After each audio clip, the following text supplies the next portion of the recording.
श्री सीतारामचंद्र भगवान की जय। श्री कृष्णचंद्र भगवान की जय। श्री जगन्नाथ भगवान की जय। सत्य सनातन वैदिक धर्म की जय। अखंड भारत वर्ष की जय। श्री वाल्मीकि भगवान की जय। श्री वेदव्यास भगवान की जय। श्री गोस्वामी तुलसीदास जी महाराज की जय। श्री भाष्यकार रामानुज स्वामी जी महाराज की जय। सब संतन की जय। सब भक्तन की जय। जय जय सीताराम। हरि ओम। तच्छंजोरा वृणीमहे गातुं यज्ञाय गातुं यज्ञपतये दैवी स्वस्तिरस्तु नः स्वस्तिर्मानुषेभ्यः ऊर्ध्वं जिगातु भेषजं शन्नो अस्ति द्विपदे सं चतुष्पदे सदसस्पतिमद्भुतं प्रियेमिन्द्रस्य काम्यं शनिं मेधामयाशिषम् मेधां मे वरुणो ददातु मेधामग्निप्रजापतिः मेधामिन्द्रश्च वायुश्च मेधां धाता ददातु मे विश्वानि देव सवितर्दुरितानि पराशुव जदभद्रं तन्नाशुव रामाय रामभद्राय रामचन्द्राय वेधसे रघुनाथाय नाथाय सीताया पतये नमः। रामं रामानुजं सीतां भरतं भरतानुजं सुग्रीवं वायुसूनुं च प्रणमामि पुनः पुनः। नमोऽस्तु रामाय सलक्ष्मणाय देव्यै च तस्यै जनकात्मजायै नमोऽस्तु रुद्रेन्द्रयमानिलेभ्यो नमोऽस्तु चन्द्रार्कमरुद्गणेभ्यः। चरितं रघुनाथस्य शतकोटिप्रविस्तरम् एकैकमक्षरं प्रोक्तं महापातकनाशनं कूजन्तं राम रामेति मधुरं मधुराक्षरम् आरुह्य कविताशाखां वन्दे वाल्मीकिकोकिलम् यः पिबन् सततं रामचरितामृतसागरम् अतृप्तस्तं मुनिं वन्दे प्राचेतसमकल्मषम् गोष्पदीकृतवारीशं मसकीकृतराक्षसं रामायणमहामालारत्नं वन्दे नीलात्मजम् अञ्जनानन्दनं वीरं जानकीशोकनाशनं कपीशमक्षहन्तारं वन्दे लङ्काभयङ्करम् वैदेही सहितं सुरद्रुमतले हैमे महामण्डपे मध्ये पुष्पकमासने मणिमये वीरासने सुस्थितम् अग्रे वाचयति प्रभञ्जनसुते तत्त्वं मुनिभ्यः परम् व्याख्यान्तं भरतादिभिः परिवृतं रामं भजे श्यामलम् आपदामपहर्तारं दातारं सर्वसम्पदां लोकाभिरामं श्रीरामं भूयो भूयो नमाम्यहम्। ऋग्यजुस्सामरूपाय वेदाहरणकर्मणे प्रणवोद्गीतवपुषे महास्वशिरसे नमः। वन्दे वेदान्तकर्पूरचामीकरकरण्डकं रामानुजार्यमार्याणां चूडामणिमहर्निशम् शाण्डिल्याह्वयवंशवारितविधुं श्रीकोसलेशार्चकं विश्वक्सेन स्वाचार्ये सुयतौ जगद्गुरुवरे श्रीरामनारायणे नित्यं सक्तमतिं जगद्गुरुवरं श्रीवासुदेवं भजे। अस्मद्गुरुभ्यो नमः। अस्मत्परमगुरुभ्यो नमः। अस्मत्सर्वगुरुभ्यो नमः। श्रीमते श्रीभाष्यकाराय नमः। श्रीपराङ्कुशपरकालयतिवरवरवरप्रतिभादिभीकरगुरुभ्यो नमः। श्रीजानकीकान्तस्मरणं श्रीराधाकान्तस्मरणं सन्तपूर्वाचार्याः सहायाः।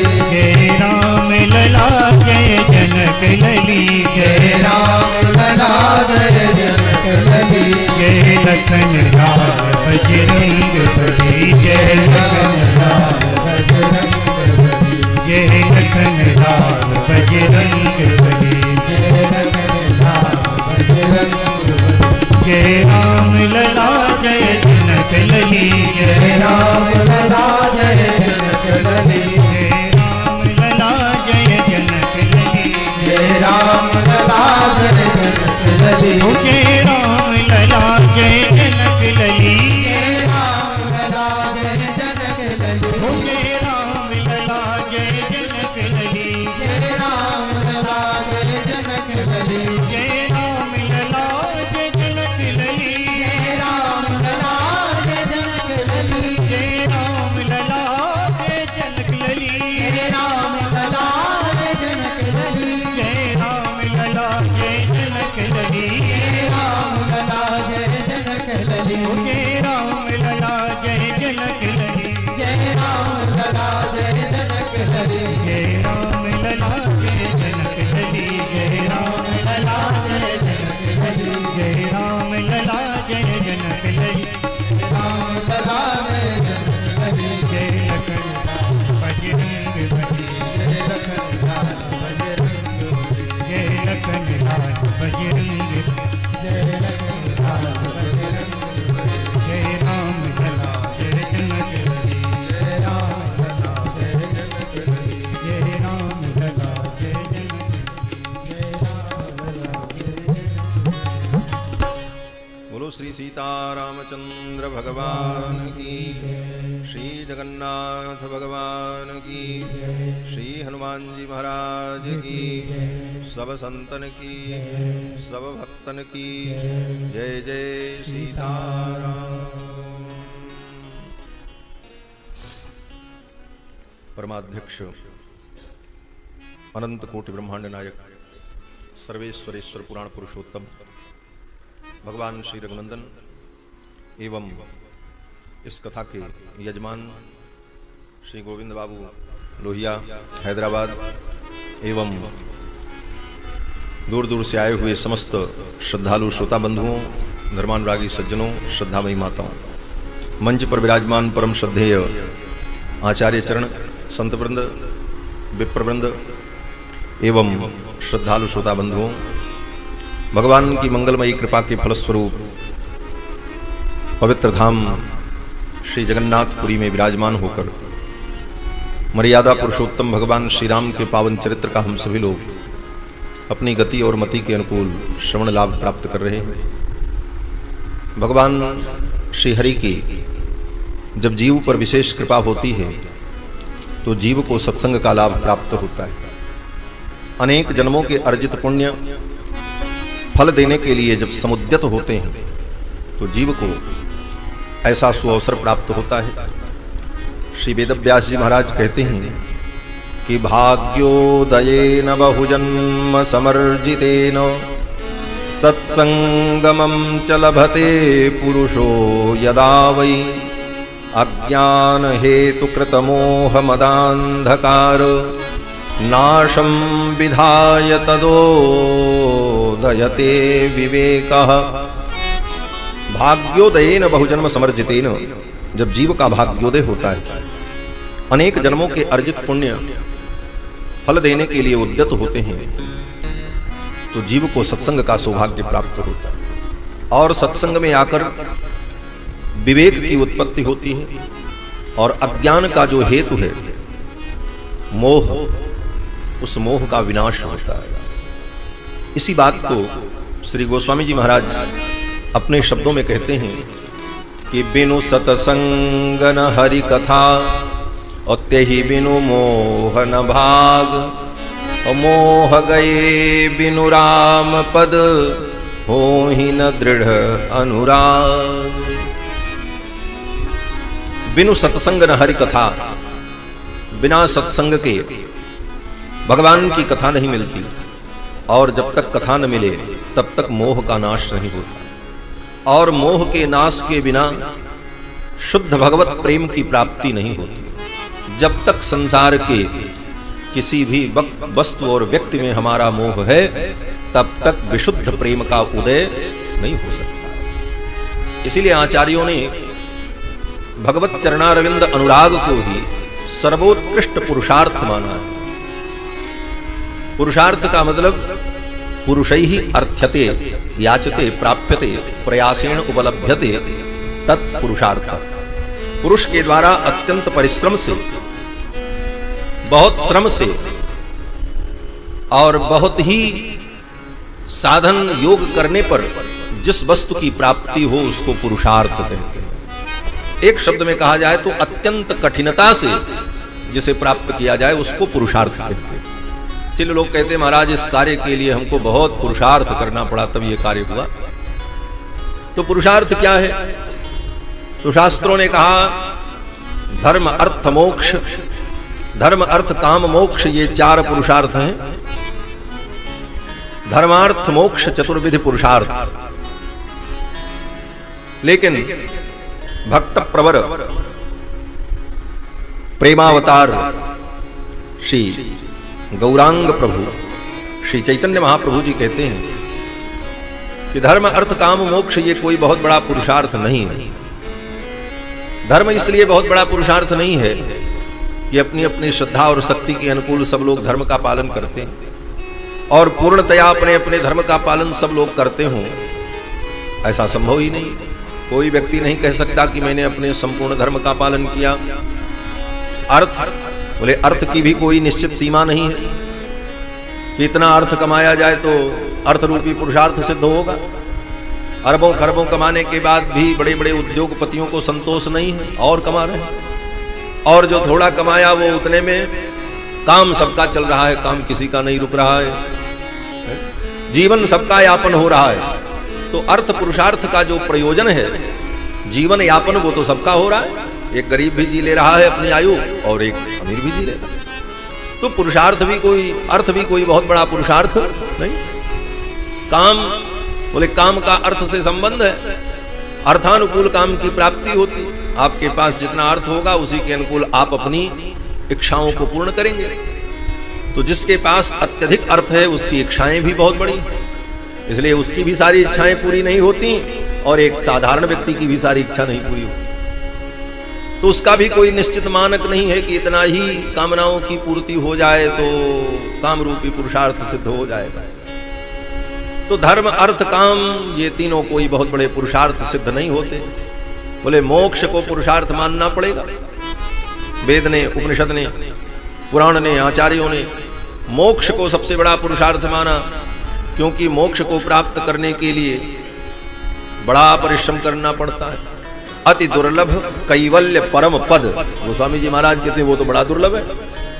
अति दुर्लभ कैवल्य परम पद, तो उसको तो दुर्लभ मान करके पुरुषार्थ मान लो। तो हमारे वैष्णवाचार्य कहते हैं, श्री चैतन्य महाप्रभु जी कहते हैं भाई पुरुषार्थ मोक्ष को भी कोई बहुत बड़ा पुरुषार्थ नहीं कहा जा सकता, क्योंकि ठीक है उसको दुर्लभ कहा गया, अति दुर्लभ कैवल्य परम पद, लेकिन अगर विचार किया जाए तो मोक्ष भारत जैसे देश में कठिन नहीं है। क्यों?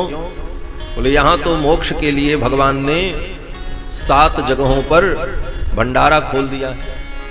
जैसे भंडारा चलता है, कोई भी आओ खा लो, कोई रोक टोक नहीं, उसी प्रकार 7 पुरियों में मोक्ष प्राप्त होता है। उन पुरियों में जाकर के निवास करो और प्राण छूट जाए तो मोक्ष मिल जाएगा। अयोध्या मथुरा माया काशी कांची हेवंतिका, हाँ पुरी द्वारावती चैव सप्तैता मोक्षदायिका। 7 मोक्षदायिनी पुरियां अयोध्या मथुरा माया काशी कांची हेवंतिका। इन पुरियों में जाकर के कोई प्राणी निवास करे, वास करे और वहां पर प्राण त्याग दे तो बिना प्रयास के ही उसको मुक्ति प्राप्त हो जाती है। श्री गोस्वामी जी महाराज कहते हैं कि अवध तजे तनु नहीं संसारा। अयोध्या में प्राण त्यागने पर फिर संसार नहीं मिलता, मुक्ति मिल गई। चारि खाने जग जीव अपारा, चारि खाने जग जीव अपारा। अवध तजे तनु नहीं संसारा, अवध तजे तनु नहीं संसारा। इतना ही नहीं, अयोध्या जैसी पुरी में मुक्ति को भी मुक्ति मिल जाती है। मुक्ति ने भगवान श्री राम से कहा, प्रभु मेरी मुक्ति कब होगी? सारी दुनिया को तो हम मुक्त करते हैं, हमारी भी कभी मुक्ति होगी? तो भक्तों ने कहा कि भाई मुक्ति चाहिए तुमको तो तुम अयोध्या की धूल में जाकर के लोटो, भगवान श्री रघुनंदन के चरणों की रज तुम्हारे ऊपर पड़ेगी, तुम भी मुक्त हो जाओगे। तो मुक्ति भी आकर के अयोध्या में, अयोध्या के रज में लोटती है तो उसको भी मुक्ति मिल जाती है। इसीलिए अयोध्या में एक मंदिर है, मुक्ति देवी का मंदिर है, और उसको अयोध्या की भाषा में लोटनी भवानी कहते हैं। उसका नाम है लोटनी भवानी, अर्थात मुक्ति भी आकर के अयोध्या में लौट गई तो उसको भी मुक्ति मिल गई, तो उनका मंदिर बना हुआ है और नाम क्या है? लोटनी भवानी। तो अयोध्या जैसे तीर्थ में, काशी जैसे तीर्थ में मुक्ति बट रही है महाराज। गंगे तव दर्शनात् मुक्ति ही, शास्त्र कहता है गंगा का दर्शन कर लो तो मुक्ति हो जाए। तो मुक्ति कहां कठिन है? प्रसंग आया तो एक बात और कहें, अयोध्या में रामकोट क्षेत्र में भगवान की कृपा से एक दिव्य देवालय का निर्माण चल रहा है। एक बड़ी ही सुंदर भूमि, प्राचीन मंदिर श्री राम लला सदन आज से लगभग 5 वर्ष पूर्व हमारी देखरेख में आया और उसकी देखरेख मेरे द्वारा हो रही है। और वो मंदिर अत्यंत प्राचीन है, राम जन्मभूमि के सन्निकट ही है, और अत्यंत प्राचीन वो देवालय जीर्ण शीर्ण स्थिति में है। उस मंदिर के पुनरुद्धार, जीर्णोद्धार की योजना चल रही है। उसके लिए मैंने एक ट्रस्ट की भी स्थापना कर दी है, श्री राम लला सदन देवस्थान ट्रस्ट, और उस मंदिर को दिव्य और भव्य रूप में निर्मित करने की योजना है। दक्षिण भारत की शैली में राजगोपुरम, उत्तर गोपुरम, गर्भगृह, अर्धमंडप, महामंडप, ये सब उसमें निर्मित होंगे। गरुड़ स्तंभ, और बड़ा लंबा कार्य है, लगभग 5 करोड़ रुपए का प्रोजेक्ट है। निर्माण का कार्य चल रहा है, लगभग 3 महीने से कार्य चल रहा है, और बहुत से श्रद्धालु भक्तों ने, भगवत प्रेमियों ने इस पवित्र कार्य में सहयोग करने का संकल्प लिया है। बहुत से लोगों ने बहुत सी सेवाएं दी भी हैं, और कुछ लोगों ने देने का वचन दिया है। आगे भी बहुत से लोग सहयोग करेंगे, और सभी के सहयोग से वो पवित्र कार्य संपन्न होगा। आज विशेष बात यही कहनी थी कि रामलला सदन देवस्थान दिव्य देश में भगवान के मंदिर के सम्मुख जो गरुड़ स्तंभ की स्थापना होगी, उस गरुड़ स्तंभ की सेवा का भार हमारे हैदराबाद के श्री लक्ष्मी प्रसाद अग्रवाल जी ने लिया है, जो विराजमान हैं। और लगभग गरुड़ स्तंभ की स्थापना में 5 लाख रुपए का खर्चा होगा, जहां तक मेरी आशा है, क्योंकि अभी 1.5 वर्ष बाद वो कार्य होगा, बाकी कार्य होने के बाद वो कार्य होगा। तो गरुड़ स्तंभ की सेवा उनके द्वारा संकल्पित है, और से बहुत से लोगों ने संकल्प लिया है। कानपुर की कथा में श्री गोविंद बाबू की प्रेरणा से श्री नरेश शर्मा, जो तिरंगा अगरबत्ती के कंपनी के मालिक हैं, उन्होंने राजगोपुरम बनाने के लिए 21 लाख रुपए का दान संकल्प किया है। तो इन महा विभूतियों के द्वारा, इन भक्तों के द्वारा भगवान का ये पवित्र कार्य संपन्न हो रहा है। नाम लेने की यहाँ आवश्यकता नहीं थी, फिर भी मैंने नाम इसलिए लिया कि लोगों को प्रेरणा प्राप्त होती है कि कोई करता है तो हमें भी करना चाहिए। और संसार तो गतानुगतिको लोके, लोक का यही सिद्धांत है, गतानुगतिको लोके, आगे वाला जैसे चलता है पीछे वाला उसी को देख करके चलता है। ये दुनिया का व्यवहार यही है, गतानुगतिको लोके। और जो कुछ भी दुनिया में हम सीखते हैं, समझते हैं, अनुभव करते हैं, हमसे पहले जो अनुभव कर चुका है उसी का अनुकरण करके हम भी संसार में चलते हैं। यही संसार नकल है, इसी नकल पे संसार चल रहा है। तो ऐसा पवित्र कार्य अयोध्या में चल रहा है, और लगभग 3 वर्ष में संपूर्ण मंदिर के जितने भी प्रकल्प हैं, जितने भाग हैं, उन सबको निर्मित करने की योजना है। भगवान इस संकल्प को पूर्ण करेंगे सबके सहयोग से। तो मैं निवेदन कर रहा था कि ऐसी अयोध्यापुरी में अगर कोई प्राणी अपने प्राणों का त्याग कर दे तो उसको भी मुक्ति की प्राप्ति हो जाती है। तो मुक्ति कहां कठिन है? गंगा के दर्शन से मुक्ति की प्राप्ति हो जाती। गंगे तव दर्शनात् मुक्ति ही। तो 7 मोक्षदायिनी पुरियों में भगवान ने मुक्ति का भंडारा खोल रखा है। तो मोक्ष भी कोई बहुत बड़ा पुरुषार्थ नहीं।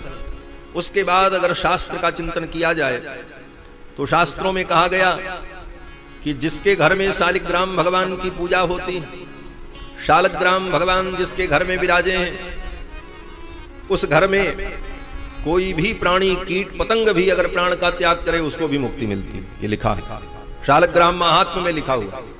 यहां तक लिखा है कि शालग्राम भगवान जहां रहते हैं 4 योजन की दूरी में अगर कोई व्यक्ति प्राण का त्याग करे तो उसे भी मुक्ति मिलती है। गले में तुलसी की माला व्यक्ति धारण किए हो और प्राण निकल जाए तो उसे भी मुक्ति की प्राप्ति होती है। मरने के बाद कहीं भी मरे व्यक्ति और मरने के बाद उसके शरीर को जलाने के बाद उसकी राख भी अगर गंगा में पहुंच जाए तो उसको मुक्ति की प्राप्ति होती है। तो इस दृष्टि से अगर विचार किया जाए तो भारतवर्ष में मुक्ति भी कोई बहुत कठिन नहीं है। और हमारे यहां तो श्री रामानुज संप्रदाय में तो आचार्यों ने कहा कि जिस दिन शंख चक्र की प्राप्ति हो गई, वैष्णव दीक्षा प्राप्त हो गई, भगवत पाद रामानुजाचार्य से हमारा अनुबंध हो गया, वयम तो श्रृंखला लग्ना रामानुज दया निधे, उस दिन मुक्ति हमारी कन्फर्म हो गई। अब मुक्ति की तो चिंता ही नहीं। भगवान श्री रामानुजाचार्य के संबंध मात्र से ही हमको मुक्ति की प्राप्ति हो जाएगी, ये विश्वास ही रामानुज संप्रदाय का आधार स्तंभ है। तो मुक्ति के विषय में तो हम निश्चिंत हैं। तब बोले अब बचा क्या, जब मुक्ति मिल ही जाएगी। बोले तो प्रश्न ये है कि मुक्ति तो राक्षसों को भी मिल जाती है। भाई भगवान जिनको मारे वो राक्षस भी तो मुक्त हो जाते हैं। निर्वाण दायक क्रोध जाकर, भगवान का क्रोध भी निर्वाण देने वाला। तो वे पापी असुर भी जब मुक्त हो जाते हैं तो फिर हम वैष्णव होकर के मुक्त हो गए तो हमारे में उनमें अंतर क्या रहा? बोले कुछ तो अंतर होना चाहिए। बोले अंतर ये होना चाहिए कि मुक्ति तो सबको मिलेगी, लेकिन इस जीवन में रहकर भगवान के चरणों का अनुराग प्राप्त हो जाए, प्रेम प्राप्त हो, यह सबसे बड़ा पुरुषार्थ है। यह मुक्ति से भी बड़ा पुरुषार्थ है। इसीलिए श्री चैतन्य महाप्रभु जी कहते हैं कि श्री चैतन्य महाप्रभोर मतमिदम तत्रादरो ना परः प्रेम पुमर्थो महान। प्रेम ही महान पुरुषार्थ है। भगवान के चरणों का अनुराग प्राप्त हो जाए, यही सबसे बड़ा पुरुषार्थ है। और भगवान के चरणों का अनुराग तभी प्राप्त होगा जब हम मोह मुक्त होंगे। गोस्वामी जी महाराज कहते हैं कि बिनु सतसंग न हरि कथा तेहि बिनु मोह न भाग, अमोह गए बिनु राम पद हो ही न दृढ़ अनुराग। जब तक मोह है तब तक विशुद्ध अनुराग की प्राप्ति नहीं होती, क्योंकि मोह अनेक प्रकार की समस्याओं को उत्पन्न करता रहता है। मोह सकल व्याधिन कर मूला, मोह सकल व्याधिन कर मूला, मोह सकल व्याधिन कर मूला। तेहि ते पूरी उपजहि कब सूला, तेहि ते पूरी उपजहि बहु सूला, तेहि ते पूरी उपजहि बहु सूला, तेहि ते पूरी उपजहि बहु सूला। मोह सकल व्याधिन कर मूला, मोह सकल व्याधिन कर मूला, मोह सकल व्याधिन। भगवान की कथा ही मोह का विनाश करने वाली है। श्री परीक्षित जी महाराज को भी जब मोह हुआ तो उनके मोह की निवृत्ति के लिए ही तो सुखदेव जी ने भागवत कथा सुनाई, और कथा सुनकर के उनका मोह निवृत्त हुआ। संसार की वस्तुओं में जो मोह था वो तो पहले ही छूट चुका था। राज्य संपत्ति सब कुछ छोड़ करके गंगा के तट पर आ गया, लेकिन शरीर के प्रति कहीं न कहीं मोह बना था, और उस मोह की भी निवृत्ति कथा श्रवण मात्र से दूर हो गई।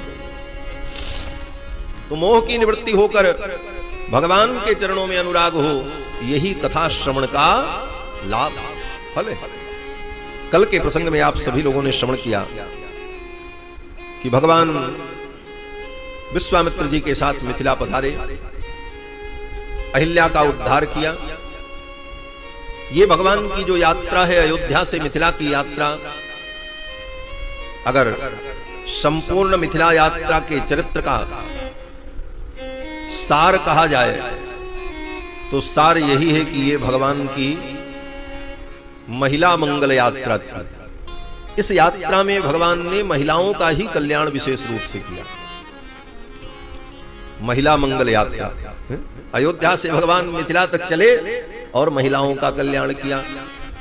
बोले महिला 3 प्रकार की होती हैं। स्त्रियों के 3 प्रकार हैं। 3 प्रकार मतलब उनकी 3 अवस्थाएं हैं। एक अवस्था वो होती है, बोले जब तक विवाह नहीं हुआ, तो वो कौन है? बोले अधवा। क्यों? बोले धव की प्राप्ति नहीं हुई, पति की प्राप्ति नहीं हुई, इसलिए अधवा। और जिनका विवाह हो गया, पति की प्राप्ति हो गई, वो बोले सधवा। और जिनकी पति की प्राप्ति तो हुई थी लेकिन पति चले गए, वो विधवा। तो अधवा, विधवा और सधवा 3 प्रकार की नारियों का विभाग है। और इन 3 प्रकार की नारियों का कल्याण भगवान ने इस यात्रा में किया। सबसे पहले ताड़का का उद्धार किया। ताड़का कौन थी? बोले वो विधवा थी, उसका पति मर चुका था, उसका कल्याण किया। और दूसरी स्त्री सधवा, पति के सहित कौन है? बोले अहिल्या, गौतम की नारी। गौतम नारी शाप बस उपल देह धरि धीर। इस सधवा स्त्री का भगवान ने कल्याण किया। परशत पद पावन शोक नसावन प्रकट भई तप कुंज से। तो विधवा और सधवा 2 स्त्रियों का भगवान ने कल्याण किया। अब तीसरी कौन है? बोले अधवा, जिनको पति की प्राप्ति नहीं हुई है। और वो कौन है? बोले वो भगवती किशोरी जी हैं। उनको पति के रूप में भगवान मिथिला में प्राप्त होंगे। ये अधवा स्त्री भगवती जानकी का मंगल है। इस प्रकार इस यात्रा में भगवान ने महिला मंगल यात्रा की। अहिल्या का उद्धार किया। जनकपुर में जब पहुंचे तो श्री जनक जी महाराज मिलने के लिए आए। जनक जी महाराज जब मिलने के लिए आए, विश्वामित्र जी महाराज अपनी मुनिमंडली के साथ आए हैं और एक औराई में, एक उपवन में ठहरे हुए हैं। ये सुन करके श्री जनक जी महाराज अपनी मुनिमंडली के साथ मिलने के लिए आए। संग सचिव सुचि भूरि भट भूसर बर गुरु ज्ञात। संग सचिव सुचि भूरि भट भूसर बर गुरु ज्ञात। चले मिलन मुनि नायक ही मुदित रावि रात। चले मिलन मुनि नायक मुदित रावि रात। दीन प्रणाम चरण धरि माथा। दीन प्रणाम चरण धरि माथा। दीन असीस मुदित मुनि नाथा। दीन असीस मुदित मुनि नाथा। विप्र वृंद सब सादर वंदे। विप्र वृंद सब सादर वंदे। जानि भाग्य बड़ राहु अनंदे। जानि भाग्य बड़ राहु अनंदे। कुशल प्रश्न कहि बारे बारा। कुशल प्रश्न कहि बारे बारा। स्वामी तृण पई बैठारा। स्वामी तृण पई बैठारा। विश्वामित्र जी के चरणों में वंदन किया, मुनियों को प्रणाम किया। विश्वामित्र जी ने कुशल क्षेम पूछा। विश्वामित्र जी ने कुशल क्षेम पूछ करके उनको बैठाया। जनक जी ने विश्वामित्र जी से कुशल क्षेम नहीं पूछा, विश्वामित्र जी ने ही जनक जी का कुशल क्षेम पूछा। कारण पूरे शास्त्र का नियम है, मर्यादा है कि महापुरुषों से, अपने से श्रेष्ठ जनों से उनका कुशल क्षेम नहीं पूछना चाहिए। श्रीमद् भागवत महापुराण में कहते हैं कि भवत् सुकुशल प्रश्न आत्मा रामे सुनेष्यते। जो आत्मा राम पूर्ण काम परम निष्काम महापुरुष हैं, ऐसे महापुरुषों से कुशल क्षेम नहीं पूछना चाहिए। लेकिन लोग औपचारिकता में पूछ लेते हैं, फोन भी करेंगे, कहेंगे और महाराज तबीयत ठीक है आपकी? क्या पूछते? वो तुम्हारा समाचार पूछें, तुम्हारा मंगल होगा। तुम्हें तो प्रणाम और अपना निवेदन करना चाहिए, लेकिन बड़ों से कुशल क्षेम नहीं पूछना। भवत्सु कुशल प्रश्न आत्मा रामोपि निश्चति। महाराज पृथु के यहां जब सनक सनंदन सनातन सनत कुमार ये चारों ब्रह्मा जी के पुत्र आए तो उनका स्वागत किया। और महाराज पृथु ने कहा, महाराज मैं आपका कुशल क्या पूछूं, आप आए हमारा कुशल हो गया, हमारा मंगल हो गया, और आप जैसे महापुरुषों से कुशल समाचार पूछना ये उचित नहीं है। हाँ, आचार्यों का धर्म है कि वो शिष्यों का, अनुगत भक्तों का कुशल क्षेम पूछें, और सब ठीक है, भजन पूजन चल रहा है, साधना और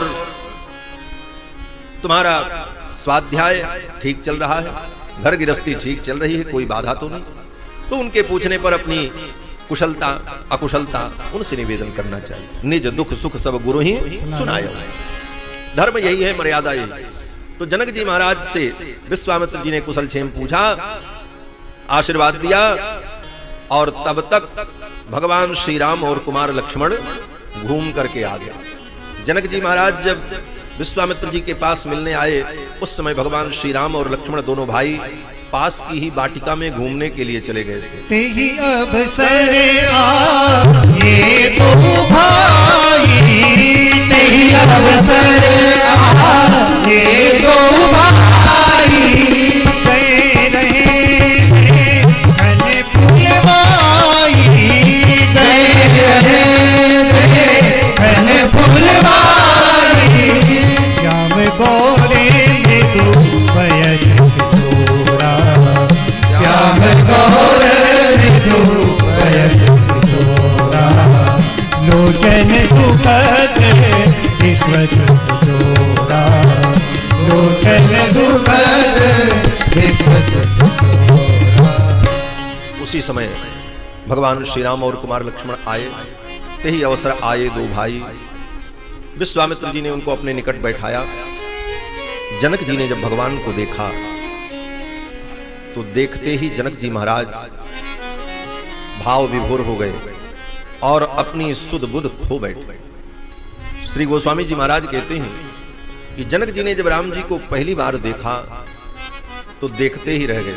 मूर्ति मधुर मनोहर देखी, मूर्ति मधुर मनोहर देखी, भयउ विदेहु विदेहु विसेकी, भयउ विदेहु विदेहु विसेकी, मूर्ति मधुर मनोहर देखी, मूर्ति मधुर मनोहर देखी, मूर्ति मधुर मनोहर देखी, मूर्ति मधुर मनोहर देखी, मूर्ति मधुर मनोहर देखी, भयउ विदेह विदेह विषेकी। विदेह जी महाराज विशेष विदेह हो गए, देह की सुध बुध भूल गए। और देखते देखते जनक जी महाराज ने कहा, हे मुनिवर, ये कौन है? इनको देख करके मेरा मन इनकी ओर खींचा चला जा रहा है। इन्हीं विलोकत अति अनुरागा और बरबस ब्रह्म सुख ही मन त्यागा। इनको देख करके मेरा मन इनकी ओर आकृष्ट हो रहा है और मेरा मन ब्रह्म सुख का भी त्याग कर रहा है। इन्हीं विलोकत अति अनुरागा बरबस ब्रह्म सुख ही मन त्यागा। अब प्रश्न यहां पर है कि भगवान श्री राम भी तो ब्रह्म ही है और जनक जी को पहले से ब्रह्म सुख अनुभव हो रहा था, लेकिन राम जी को देखने के बाद वह ब्रह्म सुख छूट रहा है। बरबस ब्रह्म सुख ही मन त्यागा। तो अब राम जी को देखने पर कौन सा सुख मिल रहा है? ये भी तो ब्रह्म ही है। और ब्रह्म के दर्शन से, ब्रह्म का स्मरण से, ब्रह्म को प्राप्त करके, ब्रह्म का संस्पर्श प्राप्त करके जो सुख है वह भी तो ब्रह्मानंद ही है। तो फिर उस ब्रह्मानंद में, इस ब्रह्मानंद में क्या अंतर है? इस ब्रह्मानंद को प्राप्त करके वो पूर्व प्राप्त ब्रह्मानंद उनका विस्मृत हो रहा है। तो बोले महाराज, ब्रह्म की दो दशा का निरूपण यहां पर। ब्रह्म की दो दशा है। एक तो ब्रह्म अचिंत्य अद्भुत नित्य मुक्त कूटस्थ, और दूसरा ब्रह्म बोले सगुण साकार सगुण साकार गुणगण निलय ब्रह्म, ये ब्रह्म के दो जो रूप हैं, तो निर्गुण निराकार निर्विकार शुद्ध बुद्ध मुक्त कूटस्थ चैतन्य जो ब्रह्म है, उस ब्रह्म की अनुभूति से जो ब्रह्मानंद प्राप्त हो रहा था जनक जी महाराज को, वो ब्रह्मानंद चला गया। और अब सगुण साकार मनोहर अनंत अनंत कंदर्प दर्प दलन पटियान महतो महियान सौंदर्य निधान भगवान के मुख कमल को देखकर जनक जी महाराज ब्रह्मानंद में डूब गए। इसीलिए वेदों ने कहा कि जब वो निर्गुण परमात्मा विशुद्ध कूटस्थ ब्रह्म जब सगुण साकार रूप में युवा और वस्त्रादि से अलंकृत आभूषणों से अलंकृत मनोहर रूप में प्रकट होता है, तो वह अत्यंत प्रिय होता है, हमारे आचार्य कहते हैं। और वेद भी यही कहता है कि जुवा सुवासाह परवीत आगात सौ श्रेयान भवति जायमान। वो ब्रह्म जब जायमान होकर जन्म लेकर नराकृति में हमारे सम्मुख होता है, तो वह आनंद उस ब्रह्मानंद से विशिष्ट होता है। जैसे वृंदावन के भक्त कहते हैं कि वृंदावन के जो भगवान हैं कृष्णचंद्र, उनके 5 रूप हैं। बोले कौन? बोले एक तो द्वारकाधीश भगवान, दूसरे बोले मथुराधीश भगवान, तीसरे बोले ब्रजेंद्र नंदन भगवान, और चौथे बोले वृंदावनधीश भगवान, और 5वें बोले नित्य निवृत्त निकुंजाधीश भगवान। 5 कृष्ण की कल्पना की भक्तों ने। बोले 5 कृष्ण कौन है? बोले इन 5 कृष्णों में जो 3 हैं, ब्रजेंद्र नंदन भगवान, वृंदावनधीश भगवान और नित्य निवृत्त निकुंज भगवान, इन तीनों में भी अति दिव्य कौन है? बोले दिव्य तो सब हैं। कहते हैं कि वृंदावनधीश ओ ब्रजेंद्र नंदन भगवान जो हैं वो तो पूर्ण है, पूर्ण ब्रह्म है, और वृंदावनधीश बोले पूर्ण तर है, और नित्य निवृत्त निकुंजाधीश भगवान बोले वो पूर्ण तम है वही। और बोले द्वारिकाधीश और मथुराधीश बोले वो तो किसी गणना में नहीं है, वृंदावन के भक्तों की दृष्टि में, प्रेमियों की दृष्टि में। इसीलिए रूप गोस्वामी जी महाराज कहते हैं कि ब्रजे बने निकुंजे च श्रेष्ठ मत्रोत्तरोत्तरम। इन तीनों रूपों में ब्रज और वृंदावन और नित्य निवृत्त निकुंज में विराजमान भगवान, इन तीनों में उत्तरोत्तर श्रेष्ठ है। जो ब्रजेंद्र नंदन है वो पूर्ण ब्रह्म है, लेकिन उनसे भी ज्यादा प्रिय और भक्तों के लिए अविधेय वृंदावनधीश है, और उनसे भी ज्यादा बोले नित्य निवृत्त निकुंज में श्री राधिका रानी के चरणारविंद में लौटने वाले कृष्ण, राधिका रानी के चरणारविंद रज को अपने सिर पर धारण करने वाले परम रसिक ठाकुर जो हैं, एकांतिक लीला में निरत रहने वाले, और वह भी ऐसी एकांतिक लीला भक्तों ने कल्पना की है। उनका भाव है कि वृंदावन में जो 5 भगवान के रूप हैं, उन रूपों में द्वारकाधीश भगवान तो अनंत अनंत ब्रह्मांड को जानते हैं, समझते हैं, उसका नियमन और शासन और पालन करते हैं।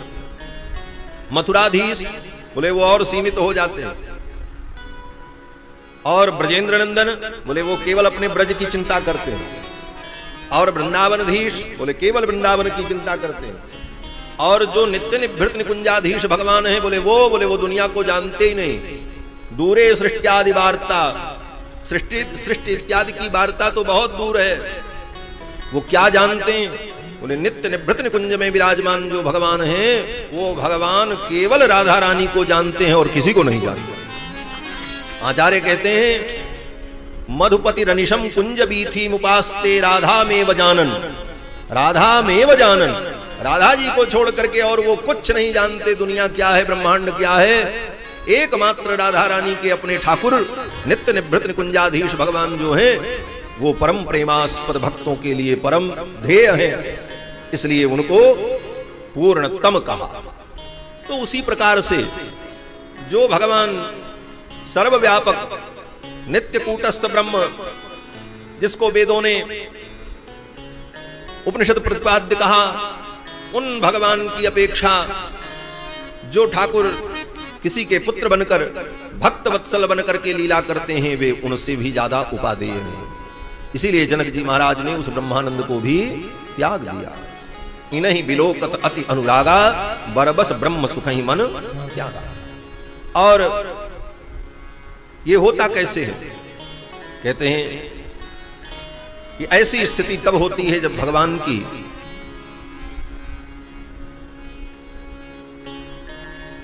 माधुर्याधिष्ठात्र शक्ति काम करने लगती है। भगवान की दो शक्तियां हैं, ऐश्वर्याधिष्ठात्र शक्ति और माधुर्याधिष्ठात्र शक्ति। ऐश्वर्याधिष्ठात्र शक्ति जब काम करती है तो अनंत अनंत ब्रह्मांड का सृजन संहार पालन और अनंत अनंत ब्रह्मांड का ज्ञान, ये सब ठाकुर के अंदर रहता है। और माधुर्याधिष्ठात्र शक्ति जब काम करती है तो भगवान का माधुर्य प्रकट होता है और उस माधुर्य में बड़े बड़े भक्त, प्रेमी भक्त ओतप्रोत हो जाते हैं, आसक्त हो जाते हैं। मिथिला में पहुंच करके ठाकुर जी की माधुर्याधिष्ठात्र शक्ति लीला करने लगे। अभी तक ऐश्वर्याधिष्ठात्र शक्ति काम कर रही थी। भगवान ने ऐश्वर्य दिखाया। क्या ऐश्वर्य? बोले भगवान का ऐश्वर्य है एक ही बाण प्राण हर लीना, एक बाण में ही ताड़का के प्राण का हरण कर लिया। ये भगवान का ऐश्वर्य था। अहिल्या का उद्धार किया, बोले परषत पद पावन शोक न सावन, ऐश्वर्य था। अहिल्या ने कहा भी कि जिन चरणों से प्रकट होने वाली गंगा को भगवान शिव अपने सिर पर धारण करते हैं, उन चरणों को भगवान ने मेरे मस्तक पर रखा। ये भगवान का ऐश्वर्य है। लेकिन वो ऐश्वर्य तिरोहित हुआ और माधुर्याधिष्ठात्र शक्ति ने अपना काम शुरू किया। और मिथिला में पहुंचते ही ठाकुर जी का जो माधुर्य प्रकट हुआ, कि उस माधुर्य को देखकर श्री जनक जी महाराज अपने ज्ञान को भूल गए। इन्हीं बिलोकत अति अनुरागा और बरबस ब्रह्म सुखई मन त्यागा। और उस माधुर्या शक्ति की लीला के वशीभूत होकर जनक जी महाराज पूछते हैं, ये यहां तक चल करके कैसे आए? ऐश्वर्य में तो भगवान का ऐश्वर्य अनुभव होता है, लेकिन माधुर्य के प्रकट होने पर भगवान असमर्थ, असहाय और भक्तों के द्वारा रक्ष हो जाते हैं। जो भगवान जगत के रक्षक हैं, ऐश्वर्य का भाव होता है तो जगत के रक्षक होते हैं। और जब उनके अंदर भक्तों का माधुर्य भाव आवेशित होता है, तब वो रक्षक नहीं रहते, वो रक्ष हो जाते हैं। भक्त उनकी रक्षा करते हैं। अब जनक जी महाराज इस भाव से ही भगवान को देख रहे हैं और कहते हैं कि ये कैसे इतनी दूर चल करके आए, इतने कोमल, इतने सुकुमार, और अपने इन्हीं चरणों से चल करके यहां कैसे आए हैं, मुझे विश्वास नहीं हो रहा। इमौ कुमारौ भद्रम ते देवतुल्य पराक्रमौ कथम पद्भ्याम इह प्राप्तौ। जनक जी कहते हैं कथम पद्भ्याम इह प्राप्तौ, अपने पैरों से चल करके इतनी दूर तक आए कैसे? इतने कोमल हैं, ये तो थोड़ी दूर भी चलें तो थक जाएं, इनकी कोमलता बता रही है। तो ये इतनी दूर चल करके आए कैसे? और अगर आए, इतना श्रम इन्होंने किया तो किमर्थम, क्यों किया? बिना प्रयोजन के, बिना किसी लाभ के कोई व्यक्ति इतना श्रम क्यों करेगा? कस्य वा मुनि, और किसके लिए आए? क्यों आए और किसके लिए आए? बरायुध धरौ वीरौ कस्य पुत्रौ महामुनि। ये किसके पुत्र हैं? इनके पिता कौन है? वो बड़भागी पुरुष कौन है जो इनका पिता होगा? जनक जी महाराज कहते हैं कि हे मुनिवर, ये मुनि कुमार हैं कि क्षत्रिय कुमार हैं, क्योंकि इनके कंधे पर धनुष बाण दिख रहा है, इसलिए लगता है क्षत्रिय कुमार हैं। और आपके साथ आए हैं, मुनिमंडली के साथ आए हैं, इसलिए लगता है मुनि कुमार हैं। कहु नाथ सुंदर दो बालक, मुनि कुल तिलक बिनप कुल पालक। कहु नाथ सुंदर दो बालक, मुनि कुल तिलक बिनप कुल पालक। ब्रह्म जुनि गम लेती कही गावा, उभय भेष धरि की सोई आवा। ब्रह्म जुनि गम लेती कही गावा, भय भेष धरि आवा। सहज विराट रूप मन मोरा थकित होते दिन चंद्र चकोरा। सहज विराट रूप मन मोरा थकित होते दिन चंद्र चकोरा। ताते प्रभु पूछूं सती भाऊ कहूँ नाथ जन करऊँ बुराऊ। ताते प्रभु पूछूं सती भाऊ कहूँ नाथ जन करऊँ बुराऊ। कहूँ नाथ जन करऊँ बुराऊ। कहूँ नाथ जन करऊँ बुराऊ। जनक जी ने कहा, हे मुनिवर, वेदों ने जिस परमात्मा को नेति नेति कह करके निरूपण किया, नेति नेति जहि निगम निरूपा, क्या वही ब्रह्म दो रूपों में आ गया? अथवा ये ब्रह्म और जीव है, इनका क्या रूप है? इस प्रकार जब जनक जी ने पूछा तो विश्वामित्र जी ने हंसते हुए कहा कि हे राजन, आपने जो सोचा है, जो समझा है, वही सही है। और ज्यों ही विश्वामित्र जी ने ऐसा कहा कि आपने जो सोचा समझा वो सही है, तो राम जी ने कहा, अरे ये तो हमारी सारी पोल पट्टी खोल देंगे, ये तो बता देंगे कि ये ब्रह्म परमात्मा है। तब राम जी ने मुस्कुरा दिया और मुस्कुरा करके जब विश्वामित्र जी की ओर देखा तो विश्वामित्र जी समझ गए, अरे भाई रहस्य खोलना ठीक नहीं है। तब विश्वामित्र जी ने कहा, ये प्रिय सब ही जहाँ लगे प्राणी मन मुस्काए राम सुरिवानी। ये प्रिय सब ही जहाँ लगे प्राणी मन मुस्काए राम सुरिवानी। रघुकुल मणि दशरथ के जाए ममहित लागी नरेश पठाए। रघुकुल मणि दशरथ के जाए ममहित लागी नरेश पठाए। ममहित लागी नरेश पठाए। ममहित लागी नरेश पठाए। जब विश्वामित्र जी ने बताया तो मन मुस्काए राम सुनुबानी। राम जी ने विश्वामित्र जी की वाणी को सुना तो राम जी मुस्कुराने लगे, और ज्यों ही मुस्कुराए विश्वामित्र जी समझ गए, और विश्वामित्र जी ने तुरंत बात बदल दी। विश्वामित्र जी ने कहा कि ये तो अयोध्या के राजा दशरथ के पुत्र हैं, और मेरे यज्ञ की रक्षा के लिए इनके पिता ने मेरे साथ भेजा, और इन्होंने यज्ञ की रक्षा की, और फिर धनुष यज्ञ सुनकर हमारे साथ आपके यहां धनुष यज्ञ देखने के लिए आए। जनक जी महाराज बड़े प्रसन्न हुए। जब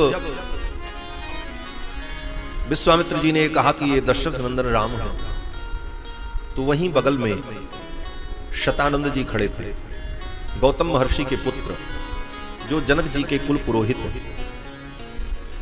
तो शतानंद जी ने सोचा, अरे ये दशरथ नंदन राम है, इन्हीं के द्वारा तो मेरी मां अहिल्या का उद्धार होना था। क्योंकि पिताजी ने जब शाप दिया था तो यही कहा था, यदा त्वेतत् वनम घोरम रामो दशरथात्मजः। दशरथ नंदन राम जब इस वन में आएंगे तो उनके दर्शन मात्र से तू पवित्र हो जाएगा। तो शतानंद जी ने कहा कि इनके द्वारा तो मेरी मां का उद्धार होना था, आपने इनको मेरी मां का दर्शन कराया। सदानंद जी ने यही पूछा विश्वामित्र जी से कि अपिते मुनि शार्दूल मम माता यशस्विनी दर्शिता राजपुत्राय तपो दीर्घमुपागता। दीर्घ काल से दुख सहन करती हुई मेरी मां जो तप कर रही हैं, क्या आपने इनको मेरी मां से मिलाया? मेरी मां का उद्धार इन्होंने किया। तो विश्वामित्र जी ने सारा वृत्तांत बताया। विश्वामित्र जी ने कहा, मुनिवर, इन्होंने आपकी मां अहिल्या का उद्धार किया, आपके पिता महर्षि गौतम आए और आपकी मां उनके साथ आनंद पूर्वक विदा हुआ। अपने मां के उद्धार का वृत्तांत सुनकर के श्री शतानंद जी महाराज बड़े हर्षित हुए और सोचने लगे, अब मैं किसका गुणगान करूं?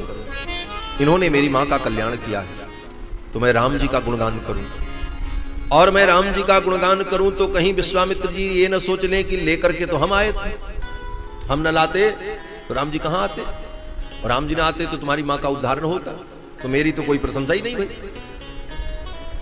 फिर सदानंद जी ने सोचा कि अगर विश्वामित्र जी की मैं प्रशंसा करूं, उनका गुणगान करूं, तो कहीं राम जी ये न मन में सोच लें कि उद्धार तो मैंने किया और मेरा कोई नाम ही नहीं। तब तो शतानंद जी ने विचार किया कि नहीं, गुरु के वैभव में, गुरु के यश में शिष्य का भी यश निहित होता है। विश्वामित्र जी की महिमा में ही राम जी की महिमा गतार्थ हो जाएगी। गुरु के उत्कर्ष में ही शिष्य का उत्कर्ष निहित होता है। गुरु के उत्कर्ष को देख करके शिष्य अपना उत्कर्ष माने, यही शिष्य का धर्म है। और जो शिष्य अपने गुरु से अलग अपने उत्कर्ष की अलग कामना करता है, वह शिष्यत्व धर्म से रहित है। सतानंद जी महाराज ने सोचा गुरु की महिमा में ही शिष्य की महिमा है, तो मैं विश्वामित्र जी की ही महिमा का वर्णन करूं। और फिर शतानंद जी ने भगवान श्री राम से कहा, रघुनंदन, आपने ऐसे महापुरुष को गुरु के रूप में प्राप्त किया है, ये साधारण नहीं। फिर तो विश्वामित्र जी के पूर्व वृत्तांत का शतानंद जी ने बड़े विस्तार से वर्णन किया, और सब वृत्तांत जो भी था, जो विश्वामित्र जी ने किया, विश्वामित्र जी ने वशिष्ठ मुनि की कामधेनु नंदिनी को छीनने का प्रयास किया, उसके लिए युद्ध किया, वशिष्ठ जी के अनेक पुत्रों को मार डाला, यहां तक कि वशिष्ठ जी को भी मारने के लिए विश्वामित्र जी गए। ये सब वृत्तांत सुनाए। विश्वामित्र जी ने ब्रह्मर्षि पद प्राप्त करने के लिए हजारों वर्ष की तपस्या दांव पर लगा दी। त्रिशंकु को स्वर्ग भेजने के लिए त्रिशंकु का यज्ञ कराया, उसमें उनकी हजारों वर्ष की तपस्या नष्ट हो गई, क्योंकि त्रिशंकु गुरु के शाप से चांडाल हो गया। गुरु के शाप से चांडाल हो जाने के कारण त्रिशंकु का यज्ञ कोई कराने को तैयार नहीं। क्यों बोले, चांडाल जिस यज्ञ का जजमान हो, उस यज्ञ के आचार्य को भी नरक में जाना पड़ता। कोई ब्राह्मण कराने को तैयार नहीं हुए यज्ञ। त्रिशंकु राजा ने वशिष्ठ महर्षि के पुत्र जो थे उनके पास जाकर के कहा कि आप लोग मेरा यज्ञ करा दो। पिताजी तो मना कर दिए, आपके पिताजी ने यज्ञ कराने से इनकार कर दिया, आप लोग हमारा यज्ञ करा दो। तो वशिष्ठ जी के पुत्रों ने कहा, हम यज्ञ नहीं कराएंगे। तो त्रिशंकु ने जाकर के विश्वामित्र जी से कहा कि हमारे गुरु ने हमारा त्याग कर दिया, गुरु पुत्रों ने भी हमारा त्याग कर दिया है, अब मैं आपकी शरण में आया हूं, आप मेरा यज्ञ करा दो। वशिष्ठ ने त्याग दिया है, वशिष्ठ के पुत्रों ने त्यागा है, और वशिष्ठ से विश्वामित्र जी की प्रतिस्पर्धा थी। इस प्रतिस्पर्धा के कारण विश्वामित्र जी ने कहा, कोई बात नहीं, अगर उन्होंने त्यागा है तो हम यज्ञ कराएंगे, और यज्ञ की जिम्मेदारी ले ली।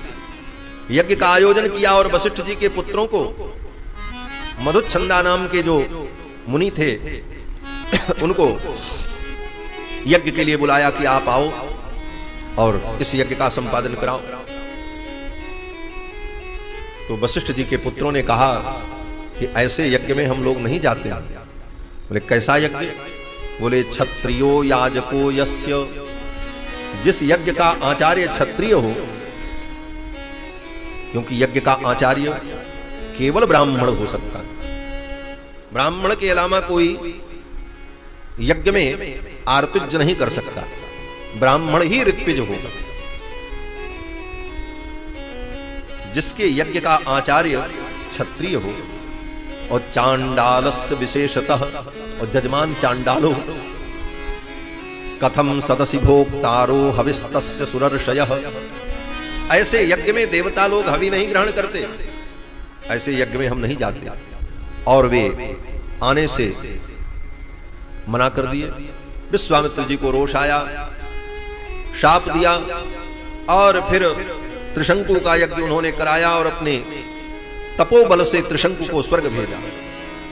स्वर्ग में त्रिशंकु पहुंचे, स्वर्ग से देवताओं ने ढकेल दिया, बोले भाग जाओ यहां, तुम चांडाल हो और क्षत्रिय के द्वारा यजन करा करके और तप के प्रभाव से स्वर्ग आ रहे हो, तुम्हारे लिए स्वर्ग नहीं है। तब जब स्वर्ग से ढकेल दिया, त्रिशंकु नीचे गिरने लगा तो चिल्लाया, गुरुजी बचाओ। विश्वामित्र जी ने देखा और कहा तिष्ठ, रोक दिया वहीं पर। तपस्वी तो थे ही विश्वामित्र। विश्वामित्र जी ने कहा कि अगर देवता तुम्हें स्वर्ग में नहीं जाने देते तो चिंता मत करो, मैं तुम्हारे लिए एक अलग से स्वर्ग बना देता हूं। अन्यमिंद्रम करिष्यामि लोको वा स्यात् अनिंद्रकः, मैं दूसरा इंद्र बनाऊंगा, दूसरा स्वर्ग बना दूंगा। विश्वामित्र जी महाराज ने ये सब किया त्रिशंकु के लिए, और ये सब फोकट में नहीं होता, तपस्या के बल से किया। तपस्या नष्ट हुई। कोई भी तपस्या करके उस तपस्या के बदले में अगर कुछ मांग लो, कुछ चाह लो, तो तपस्या नष्ट हो जाती है। इसीलिए गीता में भगवान ने कहा निष्काम कर्म योग। हम भक्ति करते हैं, पूजा करते हैं, तीर्थ करते हैं, और उसके बदले में संसार का सुख मांग करके सब नष्ट कर देते हैं। फिर जहां के तहां वहीं खड़े रह जाते हैं, भगवान के चरणों तक नहीं पहुंच पाते। तो विश्वामित्र जी महाराज की सारी तपस्या त्रिशंकु को स्वर्ग भेजने में चली गई, और इसके बाद फिर तपस्या करने गए, हजारों वर्ष तप किया, तो मेनका नाम की अप्सरा आ गई, और मेनका अप्सरा ने इनके तप को नष्ट कर दिया। और फिर मेनका अप्सरा 10 वर्षों तक विश्वामित्र जी के आश्रम में ही रही, उसको अपने यहां रख लिया, बोले अब तुम यहीं रहो, जब आई गई हो तब कहां जाओगी। 10 वर्षों तक मेनका विश्वामित्र जी के आश्रम में रही, और जब 10 वर्ष बीत गए तो विश्वामित्र जी महाराज एक दिन संध्या वंदन करने जा रहे थे, ज्यादा विलंब हो गया था। मेनका से कहा बहुत विलंब हो गया, संध्या वंदन करने जा रहे हैं। मेनका ने कहा कितनी संध्या वंदन आपकी छूट गई, आज संध्या वंदन की याद आई। मोहासक्त होने के कारण ऐसी स्थिति हुई। बोलो श्री सीतारामचंद्र भगवान की जय। आइए महाराज। श्री राम जय राम जय जय राम, श्री राम जय राम जय जय राम, राम जय राम जय जय राम, श्री राम जय राम जय जय राम, श्री राम जय राम जय जय राम, श्री राम जय राम जय जय राम, श्री राम जय राम जय जय राम, श्री राम जय राम जय जय राम, जय राम जय जय राम, श्री राम जय राम जय जय राम, जय राम जय जय राम, श्री राम जय राम जय जय राम, श्री राम जय राम जय जय राम, श्री राम जय राम जय जय राम, श्री राम जय राम जय जय राम, श्री राम जय राम जय जय राम, श्री राम जय राम जय जय राम, श्री राम जय राम जय जय राम, श्री राम जय राम जय जय राम, श्री राम जय राम जय जय राम, श्री राम जय राम जय जय राम, श्री राम जय राम जय जय राम, श्री राम जय राम जय जय राम, श्री राम जय राम जय जय राम, श्री राम जय राम जय जय राम, श्री राम जय राम जय जय राम, श्री राम जय राम जय जय राम, श्री राम जय राम जय जय राम, श्री राम जय राम जय जय राम,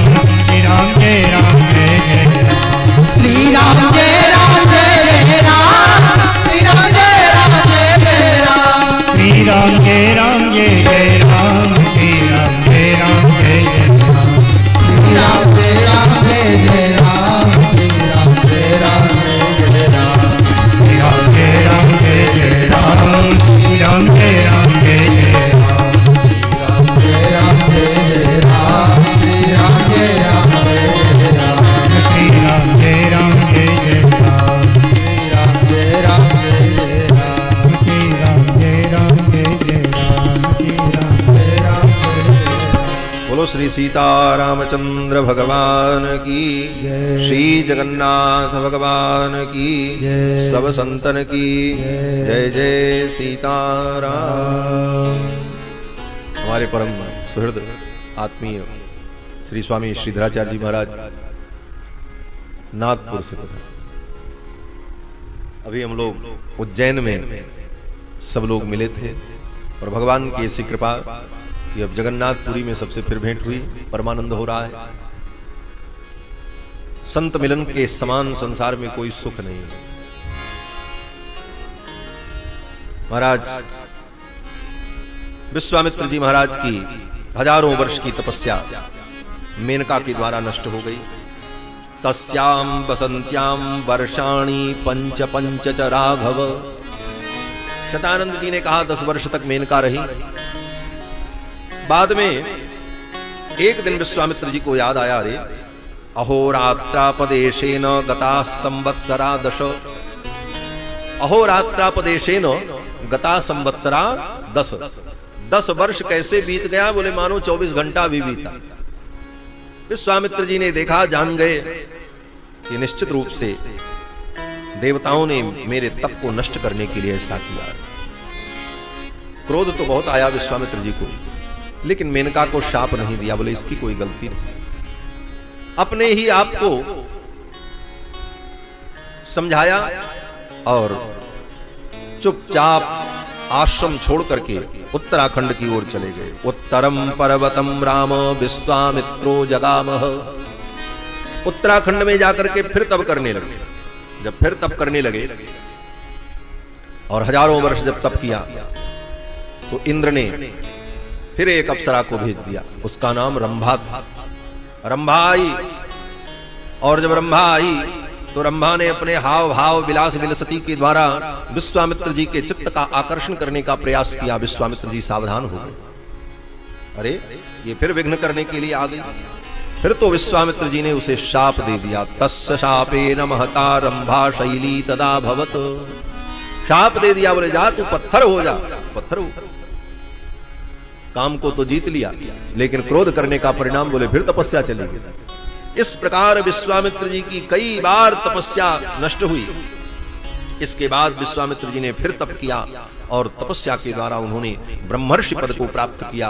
ये सब वृत्तांत विश्वामित्र जी का चरित्र शतानंद जी ने राम जी को सुनाया। लेकिन इतना सब सुनने के बाद राम जी के मन में विश्वामित्र जी के प्रति जो श्रद्धा थी, जो विश्वास था, वो और दृढ़ हो गया। दूसरा कोई शिष्य होता और अपने गुरुजी के विषय में सुने और कोई उसके सामने बतावे कि भाई तुम्हारे जो गुरुजी हैं इन्होंने इतने लोगों की हत्या की, तुम्हारे गुरुजी ने ऐसा ऐसा काम किया। ये सारा वृत्तांत सुनने के बाद शिष्य के मन में हो जाए, अरे ये तो बड़े विचित्र हैं, इनका आचरण ठीक नहीं है। लेकिन राम जी की श्रद्धा में कोई भेद नहीं हुआ। विश्वामित्र जी के प्रति उनकी जो श्रद्धा थी वो बनी रही। गुण को देख करके जो श्रद्धा है वो तो गुणकृत है, वो स्वाभाविक है। लेकिन दोष जानने के बाद भी अगर श्रद्धा बनी है तो वह श्रद्धा स्थायी। विश्वामित्र जी के पूर्व चरित्र को सुनने के बाद भी राम जी के मन में कोई विकार नहीं हुआ। उनकी श्रद्धा और विश्वामित्र जी के चरणों में दृढ़ हो गई। ये सब चरित्र शतानंद जी ने सुनाया। इसके बाद शतानंद जी और जनक जी महाराज पधारे। विश्वामित्र जी महाराज अपनी मुनिमंडली के साथ वहां विराजमान हैं। दूसरे दिन ततः प्रभाते विमले कृतकर्मा नराधिपः विश्वामित्रं महात्मानं आजुहाव सराघवम्। दूसरे दिन श्री जनक जी महाराज ने अपने दूत को भेजकर विश्वामित्र जी को उनकी मुनिमंडली के सहित राज दरबार में बुलाया। दूसरे दिन विश्वामित्र जी महाराज अपनी मुनिमंडली के साथ भगवान श्री राम कुमार लक्ष्मण इनके साथ सभा में पहुंचे। जनक जी ने स्वागत किया कि भगवन् स्वागतम तेस्तु किम करोमि तवानघ। हे मुनिवर, आपका स्वागत है, मैं आपकी क्या सेवा करूं, आप आज्ञा करें। तो राम जी तो बाल लीला कर रहे हैं, माधुर्य लीला इनकी चल रही।